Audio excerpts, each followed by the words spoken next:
Hello and welcome everyone to our November MMS info session. These sessions are offered under the CMS Measures Management Contract led by Battelle. I am Kate Buchanan and I support education and outreach efforts on this project. Today's session is MMS Blueprint version 17, where we are going to review what's new. I am joined by my MMS colleagues Amira El-Hagmusa, Kathy Lesh, and Beth Jackson to discuss the changes and updates found in version 17 of the Blueprint. Next slide. These info sessions are part of an ongoing effort to engage measure developers and other stakeholders in quality measurement topics, an effort that also includes a series of newsletters and bulletins, along with special announcement emails, public webinars, and routine updates to the Measures Management System website. Next slide. Before I turn it over to Amira, I do want to cover a few housekeeping items. First, today's session is being recorded. Second, all participants will be muted during the call. We will have an opportunity for Q&A at the end of the call, and we encourage you to enter your questions into the chat feature at any time during the presentation. To enter a question using the WebEx Q&A panel, if you cannot see it on your screen, look to the bottom right, where there are 3 dots. If you click on that, you should be able to open the Q&A panel. Also at the bottom of your screen, you should see a chat panel. We will use the chat panel to share links and meeting materials throughout the presentation. Currently, you should be able to see and access the link for today's slides. The recording of today's presentation will be posted to the CMS YouTube page at a later date. And with that, I'd like to turn it over to Amira. Thanks, Kate. My name is Amira El-Hagmusa. I'm a task lead for the Blueprint and MMS website, and I'll be providing a brief introduction before we begin the main presentation today. So today we will be doing an overview of the MMS Blueprint version 17.0 and reviewing what's new in the documents, including the MMS Blueprint content changes for fiscal year 2022, a review of the supplemental materials, and the templates. We'll also look ahead to some planned updates for the MMS website, and finally take some of your questions and feedback at the end. Next slide, please. So briefly, the MMS Blueprint version 17 was published in September of this year and is available on the MMS website. It contains the blueprint, the streamlined version, which describes basic steps needed to complete the measure lifecycle. It also contains the Quick Start Guide, which provides a start-to-finish overview of quality measure, development, implementation, and maintenance steps and processes. We also have supplemental materials that provide more detail about the measure lifecycle and/or specific types of measures, as well as the templates, which are designed to guide measure developers through the development processes and format the resulting products. Next slide, please.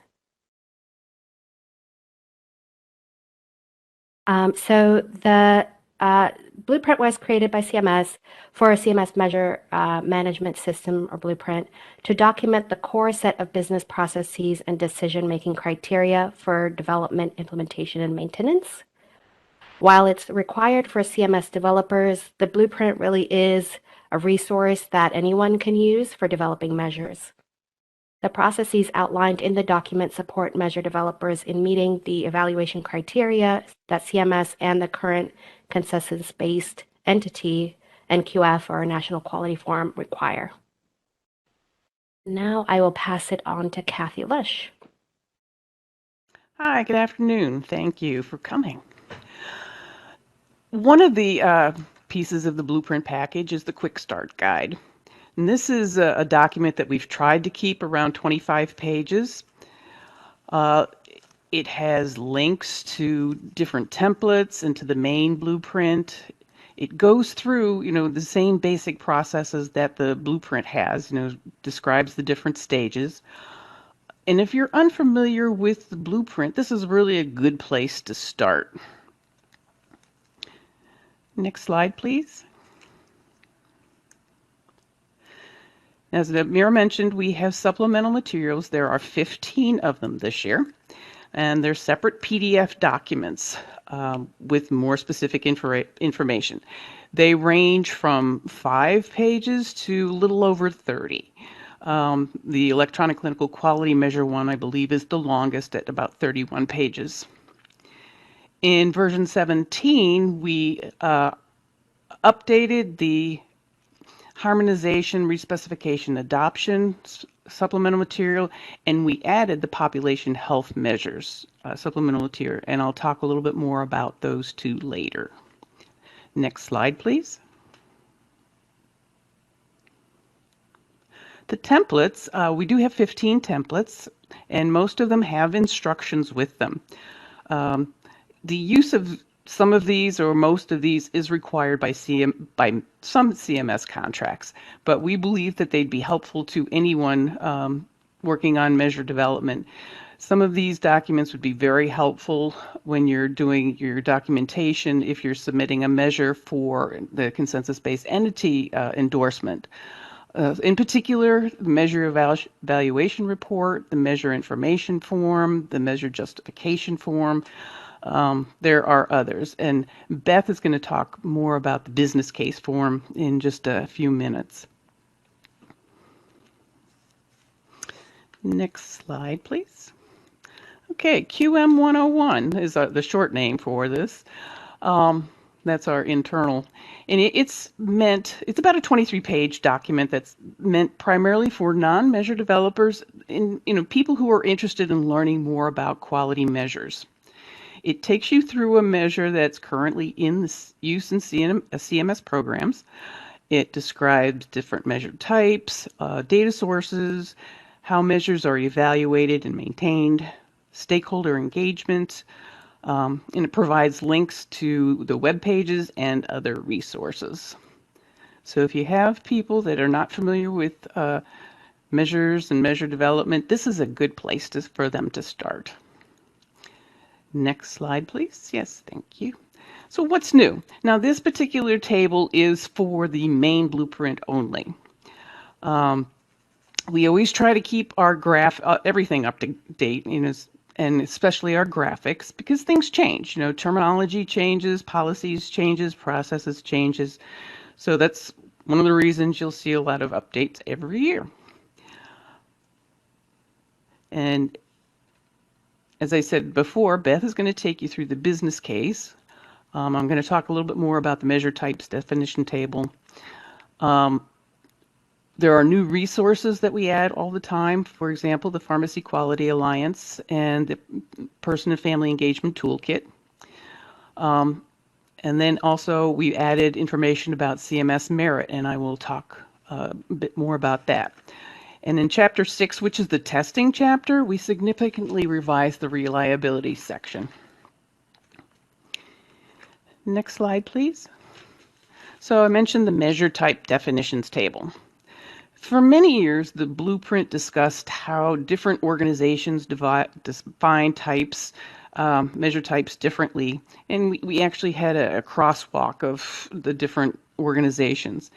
In version 16, what we did, we provided blueprint definitions, and we had the sources of where we developed our definitions from. So for version 17, CMS adopted these definitions, so we dropped that column that had the different sources. We still talk about other organizations and their different definitions, but we don't have them in a table. Like NQF has some different definitions. Health Level 7 has different definitions. Health Level 7 has more measure types that are primarily subtypes of other types. And I also want to point out that measure types are not mutually exclusive. For example, composite measures, you can have a process component and an outcome component, or two process components, whatever. So, and when coming to population health measures, they could be composites or outcomes, so they're not mutually exclusive. Next slide, please. Okay. In the main blueprint, we have Chapter 9, which is a list, a non-exhaustive list of tools and resources available for measure developers. New this year was a description of CMS Merit, which is the CMS Measures Under Consideration Entry Review Information Tool. Now, we mentioned CMS Merit in multiple places across the blueprint, but here's where we have the most explanation of it. But you might ask, where and how does the Merit fit into things? Merit's the portal for measure developers to submit their measures to CMS for consideration. And prior to 2021, measure developers submitted through an application called JIRA. And where does this fit in? It's part of the pre-rulemaking process. And for those of you who are not familiar with pre-rulemaking, as part of the Patient Protection and Affordable Care Act, CMS was required, actually HHS was required to consider multi-stakeholder feedback on quality and efficiency measures in specific programs. So in order to meet these requirements, CMS developed a MUC list, or measures under consideration.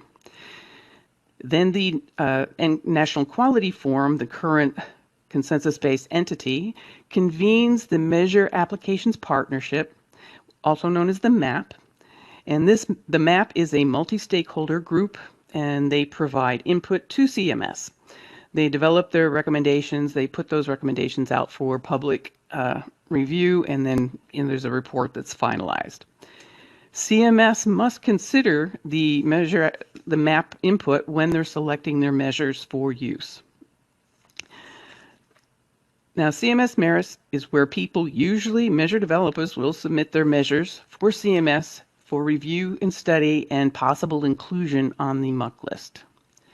If you want to learn more about the pre-rulemaking process, you can go to the pre-rulemaking website on cms.gov. You can go to cms.gov and just type in pre-rulemaking and you will get a link to it. Next slide, please. What's new? I mentioned earlier that we have a new population health supplemental material. We did this because people were asking, you mentioned population health measures in the blueprint, but there's nothing there. So we developed this supplemental material, and also we anticipate that there's going to be more development in the future of population health measures. This document is very, very much a living document because we have very little experience with population health measures. And we invite you to look at this document and provide your feedback. We really would appreciate your thoughts. We updated the harmonization, respecification, and adoption supplemental material, primarily in the respecification area.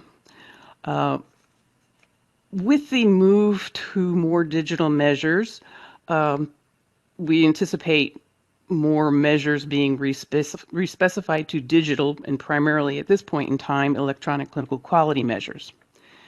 We discussed the specification of measures to ECQMs, especially from registry measures. And we do anticipate more respecification of measures as CMS does have a goal of becoming all digital measurement by 2025. Next slide, please. So what's new? What else is new? In the supplemental materials, we mentioned that. But what we did do, we removed 2 supplemental materials: data sources for quality measurement and legislative mandates for quality measurement reporting. We integrated the content, or the great majority of the content of those, into the main blueprint. And then with the templates, all of the templates underwent a style change, and we've revised the general instructions. We eliminated one template that wasn't really a template, it was just instructions. And those instructions were incorporated into the relevant templates. Now, templates, as I mentioned earlier, many of the CMS contracts require it, but we really think that these would be helpful to any measure developer as they're moving through the different stages of the life cycle. And with that, I'm going to pass it on to Beth Jackson to talk about business case. Hello, everyone. My name is Beth Jackson, and I'm a principal research scientist with Battelle. Can everyone hear me before I continue? Yes, we can. Thank you. I'm also the developer support lead under the Measures Management System task order. And over the course of the last Blueprint update, we worked closely with CMS on the business case template update specifically, and Hyoshin Kim, who's a Battelle economist, supported this update along with me. We began this process with a review of a sample of business case documents submitted by CMS contractors to the Secure Deliverables repository that Battelle manages for CMS. We selected a sample of final business cases for different measure types and settings, and those measure types included process measures, outcome measures, cost measures, mortality, et cetera. The business cases we sampled reflected measures at different points in the measure life cycle, including new measures and those that had been implemented at the time the business case was developed. We found some significant variability in the business cases we sampled in terms of the format they used and the sections they included. Most business cases included all of the major sections that you would usually see in a business case, but like I said, there was a fair bit of variability. We used our review to document the usual practices used in these business cases, and we also derived some additional best practices. And we integrated those best practices into the business case template for the Blueprint 17.0.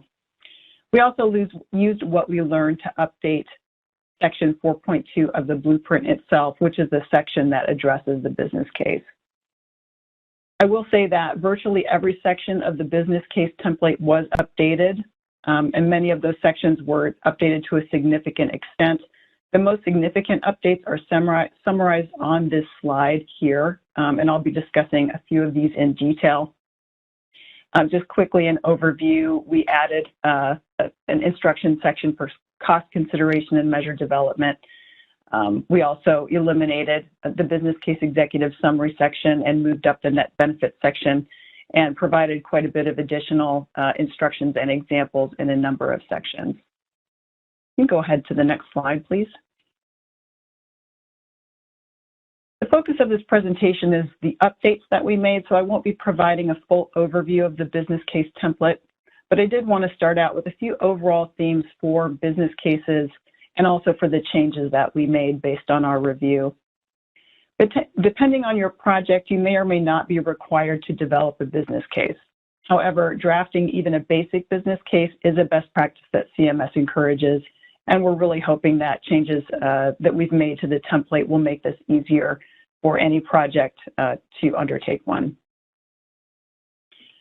So starting out, you know this as measure developers, but every measure should have a measure logic model that explains the quality construct underlying that measure.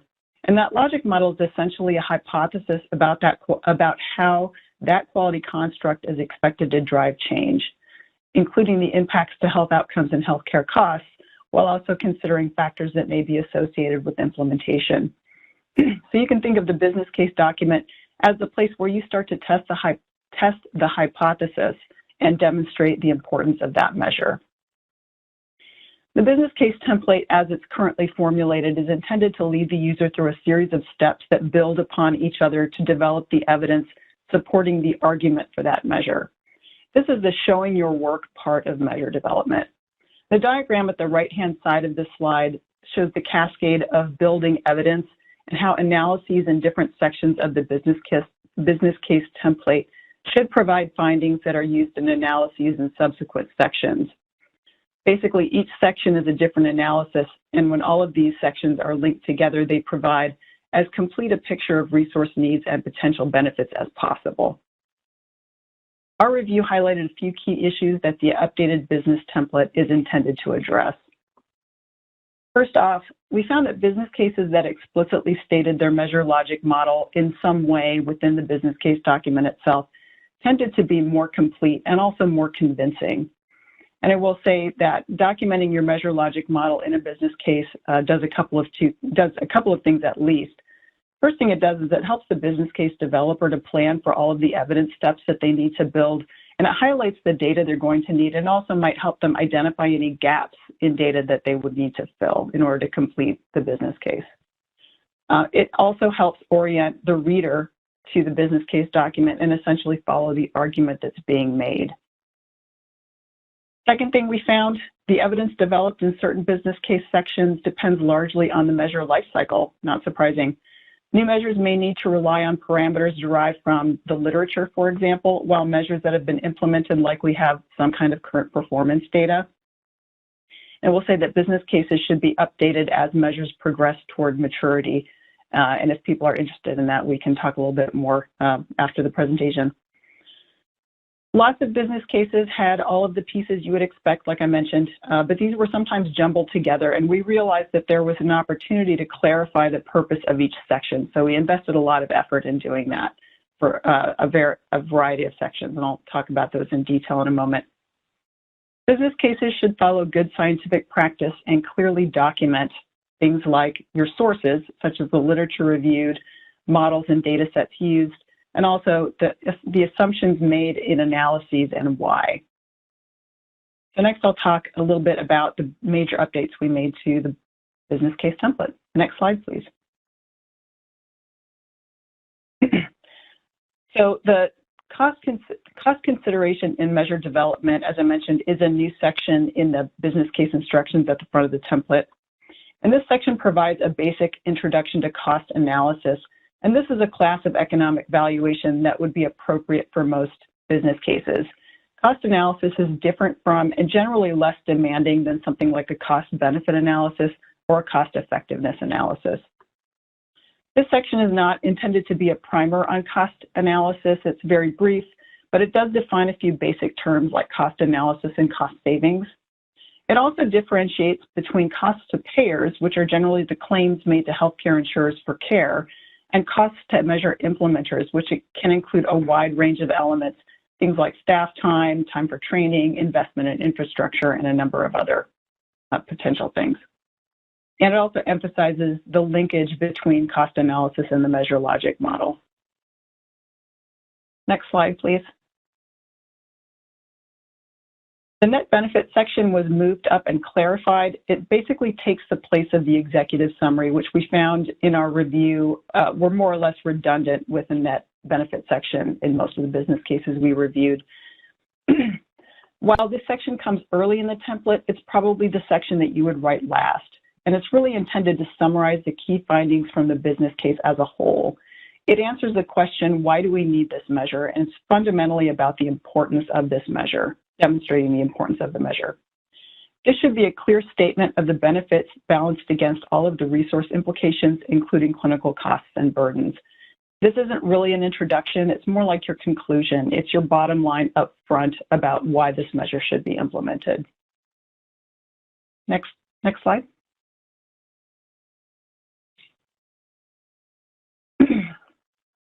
I've grouped this slide across several sections of the business case because we made similar changes to a number of sections, both to add consistency and to make some distinctions that our review indicated we needed to make within the template. So first up, we provided examples of different types of data you could consider for your analysis, depending on what part of the measure cycle, where your measure is in the measure life cycle. We also provided some examples of acceptable analysis approaches, but please note that that list of acceptable approaches is not an exhaustive list. We also provided some guidance on the kinds of sources that references should be provided for.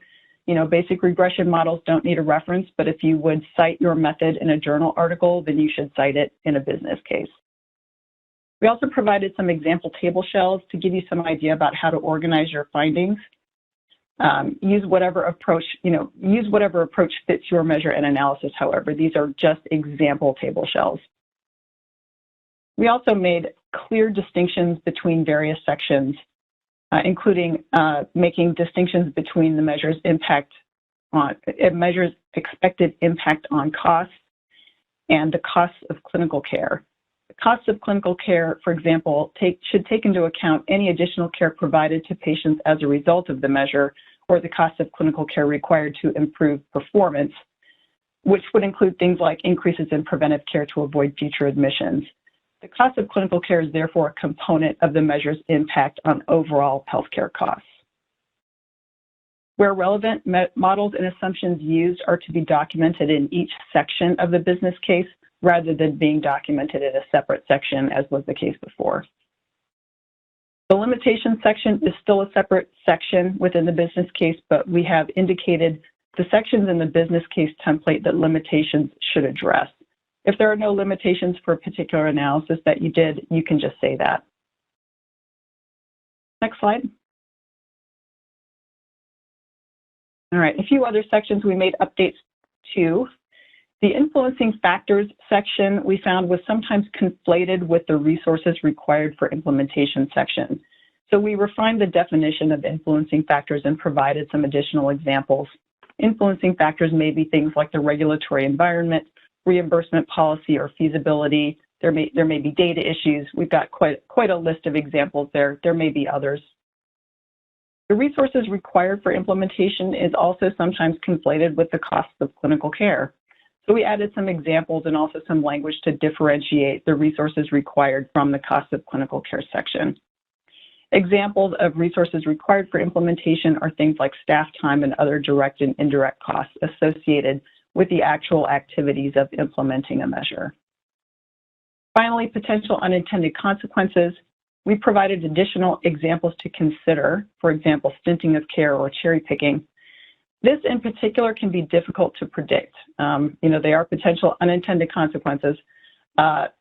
So we've provided rather a long list. However, again, it is not exhaustive. And also consider that not all of the potential unintended consequences are pernicious in the sense that the measure is being gamed. Sometimes it's just unpredictable changes in the environment in which that measure is implemented. And that's the conclusion of my presentation. I'll hand it back to you, Kathy. I believe Amira is going to take this one. Yes, that's right. I can take this slide. We wanted to provide a sneak peek at the new MMS website, or what we're calling the MMS Hub website, that's currently under development. So later this spring 2022, the MMS Blueprint content will be integrated into the website. It's a new revamped site that combines all of the resources and web pages and integrates the Blueprint content in a web-friendly format. So the supplemental materials, the templates will all remain as downloadable documents, but the core content of the Blueprint will be provided as web pages. So we will be soliciting input from stakeholders on the content and on the site. It's a very high priority for us, and we welcome feedback at any time. I'll provide the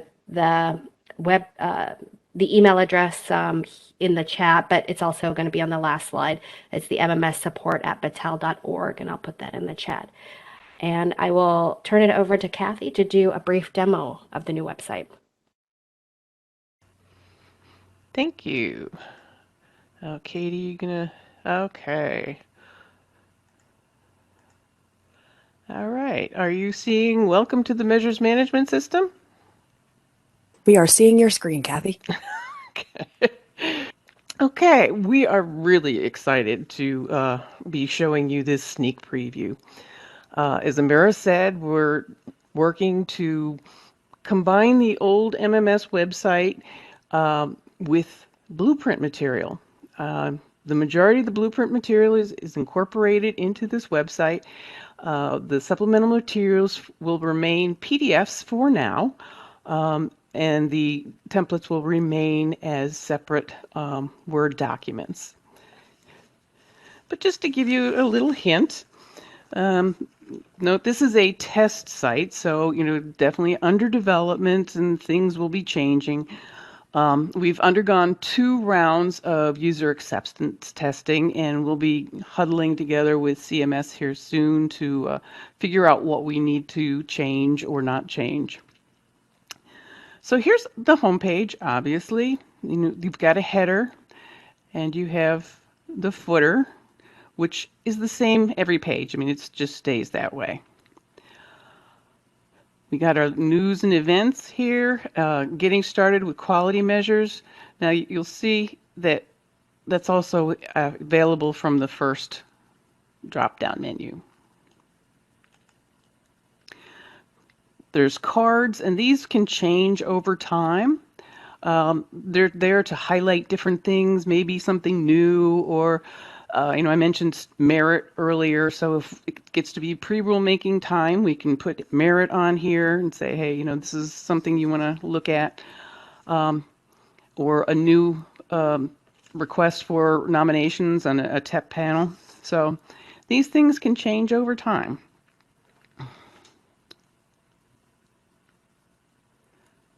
So we've got our tabs up at the top here, and you just click on them, and we've got different sections.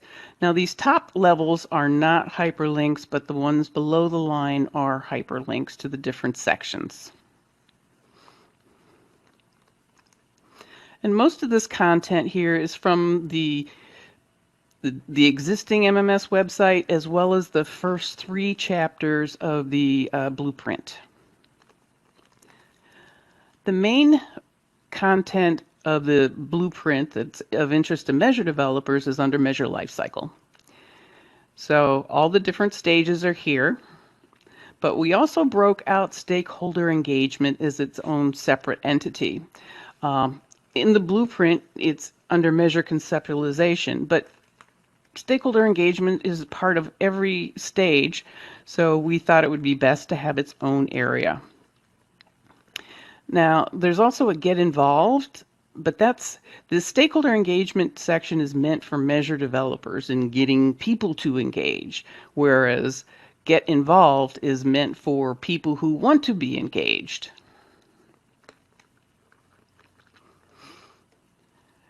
So all of these are set up pretty much the same, but I'm going to go into measure testing because it's got more stuff on it.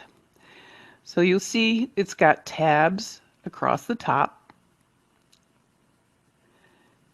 And then you go into one of them and you've got some more detailed tabs going down the left side.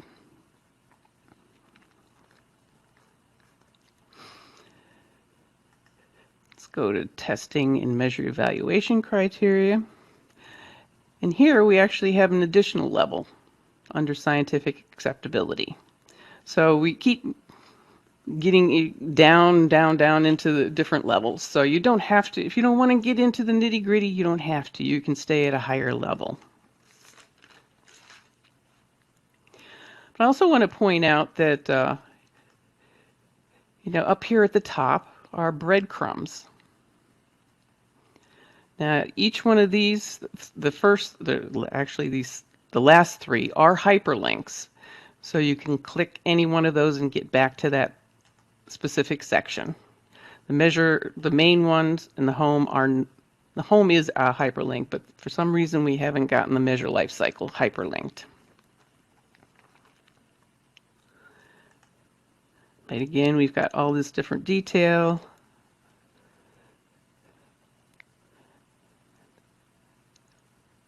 And we do have on many of the pages, let me go back up here.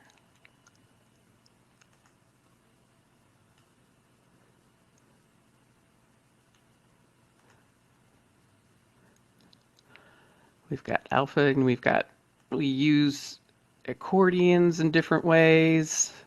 You can see tables.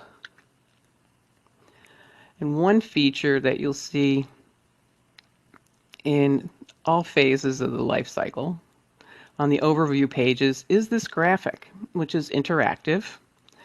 And it will take you to the specific section of the website.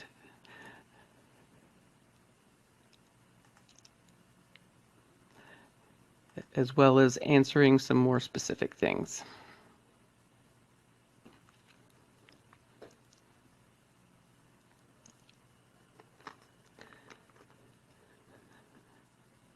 Okay.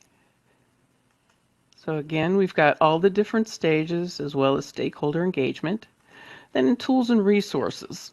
Now, I talked about Chapter 9 in the blueprint earlier. This is somewhat similar to that list of tools and resources we have. We're not quite sure where we're going to go with this just yet, but this is where we are now. And currently you'll see these are all external links, which you can tell that they're an external link by this icon here.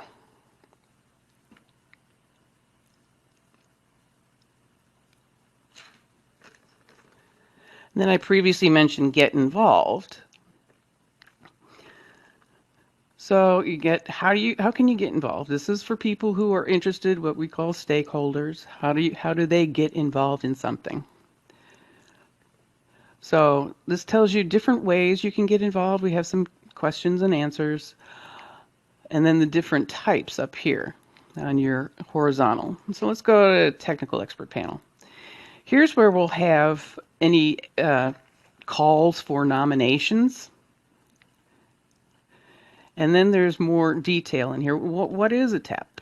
And how do I get involved, and what does a TEP do, and that kind of thing. And you have the same kind of information in public comments and calls for measures. And then with other types of involvement, we list these different types that don't have what we would say normally see any sort of announcement or request for a nomination. But these are all things, ways people can get involved.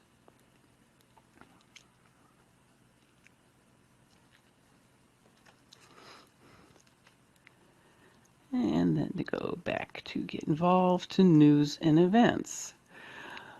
So this is, like it says, news and events. Anytime there's something new, for example, what we have here are TEP opportunities, events, any sort of educational opportunity. For example, our info sessions we would advertise on here. We hope that other organizations would find this helpful to get news of their things out, and we would within reason we can get those things going, and other people, definitely other parts of CMS could advertise, if you want to call it that here, but just get people to sign up for their different events or advertise their different events. Now these will be the same as if you go back to your homepage as your latest news and events that are back up here.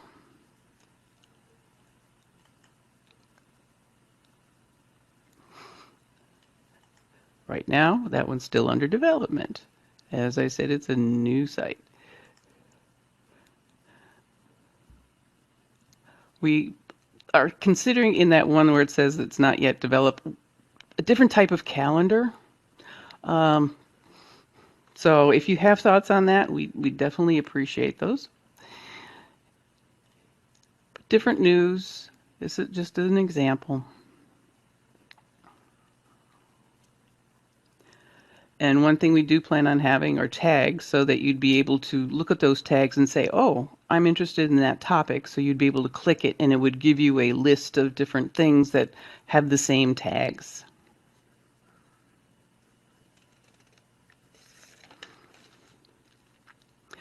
And like I said, it's not even published yet. This is all a test site, so it's going to change from when we get it finally published from what it is today. And moving forward, once it's published, as with any website, you'll see changes. And we always want to get your feedback. And as Amira mentioned, it's mmssupport@battelle.org. We hope to have this up for public viewing in the spring, and definitely we'll look forward to your comments. And with that, I'm going to pass it back to Kate. Wonderful. Thank you so much, Kathy. And so here is an opportunity for people to ask questions. We really want to encourage great discussion. That we've just covered a lot in this meeting. And I think there are points of clarification or where we can provide more information. So if you have any questions, please use the Q&A panel to ask them. We will also, all of the questions go to us. So if there are some questions that are kind of specific, we may not ask in the forum, but we can follow up. And they just want to give an opportunity for people to to ask more detail. And so what we're going to do is, so we're already getting some in, which is wonderful. So we're going to start asking some of the questions that are rolling in. So one question we just received is, are there opportunities to comment on the new blueprint? Kathy, I think that one's for you. Absolutely. We'll always take your comments, and the best way to get to us on that is through the MMS support at battelle.org website or email address. We take your comments any time of the year. We can't always implement them right away, but we want your comments, and please, please send them to us. We want these documents to be, and ultimately the website, to be helpful to you. Great, thank you. And I believe this one is for Beth, and it's, can you talk a little bit more about what you mean by evidence needs based on measure life cycle? Sure, I'd be happy to. So just to give a couple of examples from the business case template, it could be that if you have a very new measure, like an early measure concept, and this is the first business case you're developing, it may be that the best data that you have to show a potential benefit of your measure on healthcare outcomes would be a finding from peer-reviewed literature, studies that have been done in that field related to your measure. As the measure progresses through, various, as you continue down the development life cycle, you might have more detailed data or more immediately relevant data from various activities. So for example, if you have a survey-based measure, you might collect some initial performance data during survey development and testing that would be valuable to use as in a model to show impact on healthcare outcomes. You might have results from the beta testing of a related measure. Or you may have access to a data set that actually it can answer a question similar to the hypothesis that your quality construct addresses. So there may be all kinds of ways that you can improve the quality of the data that you use in your business case section as evidence accumulates over time. And I will note that business cases should be reviewed periodically to make sure that your business case reflects what the current evidence in the field is. So, as you build your own evidence, and eventually once the measure is implemented and you're collecting that data from the measure in practice, you'll want to update your business case with that more expanded analysis using the data from that measure in practice. Wonderful, thank you so much. Please keep the questions coming. Another question that we had was, earlier on in the presentation, we talked about some of the changes to the Blueprint version 17. Wanted to know if, Kathy, if you could explain how registry measures were included in respecifying measures into ECQMs? Sure. With a quality payment program now using, there are different types of registries. There's more registry measures out there. And in order to be a qualified clinical registry, you need to have your measures approved through CMS.